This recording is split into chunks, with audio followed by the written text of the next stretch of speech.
복된 소식 아름다운 소리 AM 1590kHz 시카고 기독교 방송입니다.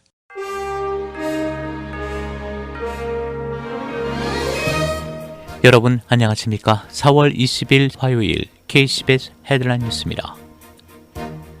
기독교계 소식입니다. 기독교인의 78%가 하나님을 예배한 후 영감을 받는다고 답했습니다. 바나 리서치 그룹의 2021 State of the Church 설문조사에 따르면 대부분의 교회 신자들은 예배 후 영적으로 고무된다고 답했습니다. 지난주에 발표된 이번 조사에서 기독교인의 압도적 다수인 3명 중 2명이 예배 후 대부분 영성이 고무되는 것을 느낀 것으로 나타났습니다. 또 신앙을 실천하고 있는 기독교인 5명 중 4명 이상인 82%와 지난 6개월 내 교회 출석한 적이 있는 미국 성인 중 약 3분의 2인 67%가 대부분이 영적으로 고무돼 예배를 마친다고 대답했다고 크리스천 언론이 인용 보도했습니다. 영국에서 1000명이 넘는 성직자들이 백신 여권에 반대하는 서명에 동참했습니다. 영국 전역에서 1000명 이상의 교회 지도자들이 보리스 존슨 총리에게 백신 여권을 교회와 같은 특정 장소에 출입할 때 의무적으로 제시하는 제안에 반대하기 위해 서한을 발송했습니다. 그들은 교회에 들어오기 위해 백신 여권을 요구하는 어떤 정책도 기독교 신앙에 대한 근본적인 배신이 될 것이라고 주장하고 있는데 1200여 명의 성직자와 다양한 기독교 교단 원로들이 서명한 공개 서한은 이번 달에 공개되었다고 크리스천 포스트가 보도했습니다. 캐나다 법원은 엘버타주 정부가 그레이스 라이프 교회 목사 재판에 증거를 제시할 필요가 없다고 판결했습니다. 캐나다 법원은 지난 금요일 엘버타주 정부가 5월 3일 제임스 코츠 목사에 대한 재판을 위해 코비드-19 제한에 관한 증거를 제시할 필요가 없다고 판결했습니다. 코츠 목사는 코비드-19 제한에 관한 규정을 어기고 대면 예배를 드린 이유로 지난 1월 6일 지용되었다가 3월 22일 풀려났으며 오는 5월 3일 재판을 앞두고 있습니다. 국내 로컬 소식입니다. 작년 플로이드를 숨지게 한 혐의로 기소돼 재판을 받아온 전 경찰관 데릭 셔빈이 지난주 변론에 이어 어제 양측 최후 진술을 마지막으로 심리 절차가 끝났습니다. 향후 며칠간 배심원들이 토의를 거쳐 판결이 결정될 것으로 보입니다. 이에 따라 워싱턴 DC가 소요 사태 가능성에 대비해 국방부에 주 방위군 지원을 요청했습니다. 조 바이든 대통령의 취임 후 첫 상하원 합동의회 연설이 오는 28일로 예정된 가운데 공화당 하원의원들이 이 일정을 조정해 줄 것을 요청했습니다. 언론 등에 따르면 공화당 하원의원들은 어제 낸시 펠로시 하원의장에게 서한을 보내 바이든 대통령의 합동의회 첫 연설일을 하원 회기 중으로 조정해달라고 했습니다.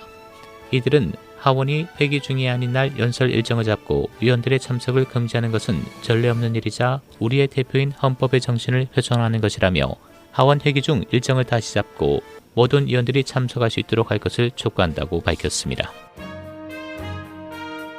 상원이 아시아계에 대한 혐오 방지 법안을 내일 처리할 전망입니다. 민주당 척시모 상원 원내대표는 어제 자신의 지역구인 뉴욕주의 맨해튼에서 아시아계 혐오 범죄 반대 집회에 참석해 이번 주 아시아계 혐오 범죄를 겨냥한 법안을 마무리할 것이라며 오는 21일 표결할 것이라고 말했습니다. 그는 초당적으로 압도적인 표차로 가결할 수 있을 것이라면서 최종 표결에 앞서 2개의 초당적 수정안을 검토할 계획이라고 설명했습니다. 그는 크고 작은 혐오 범죄가 급증했다는 것을 들었다면서 법안을 조속히 통과시킬 필요가 있다고 했습니다. 미국이 신종 코로나 바이러스 재유행으로 여행 금지를 권고할 국가의 수를 전 세계 80%까지 늘리겠다고 밝혔습니다. 국무부는 어제 성명에서 코로나19 대유행에 여행자들에 대한 전례 없는 위험을 고려해 이번 주에 여행 공관에 대한 업데이트를 시작할 것이라며 이같이 밝혔다고 언론이 보도했습니다. 국무부는 이번 업데이트로 여행 금지인 여행경보 4단계 국가의 수에 큰 증가가 있을 것이라며 전 세계 약 80%에 달할 것이라고 말했습니다. 현재 한국은 주의 단계인 2단계 국가이며 중국과 일본은 여행 제고인 3단계, 북한은 여행 금지인 4단계입니다. 오늘 일리노이 중부지방을 비롯해 북부 일원에 눈이 예보됐습니다. 특히 80번 주간 고속도로 남부 지역에는 이른 새벽 눈이 내렸습니다. 눈은 초저녁까지 계속해서 지역 전체에 걸쳐 내릴 것으로 예보됐는데 때때로 비와 섞여 내리는 곳이 있겠습니다. 대부분의 지역은 1인치 미만의 눈이 예상되지만 시카고 일원 남부 지역과 인디애나 북서부 일부는 1에서 2인치의 눈 적설량을 기록할 것으로 보입니다. 시카고 경찰이 투항 의사를 보인 13살 애덤 톨로이도를 총으로 쏴 숨지게 한 사건 현장 동영상이 공개돼 지역 사회가 뒤숭숭한 가운데 로리 라이프 시카고 시장이 한간에 제기된 사퇴서를 부인했습니다. 언론에 따르면 경찰 총격 피해자 애덤 톨레이도 사건 현장 동영상이 공개된 지 사흘째인 지난 17일 라이프 시장이 톨레이도 사건에 대한 책임을 지고 물러날 것이라는 소문이 소셜미디어에 올라왔습니다. 그러나 라이프 시장은 동성애 혐오, 인종주의, 여성 혐오적 헛소문이라며 사퇴서를 일축했습니다. 라이프 시장은 시카고 주민들이 나를 시장으로 선출했다며 오늘도 내일도 그리고 미래에도 주민들을 위해 봉사할 것이라고 말했습니다.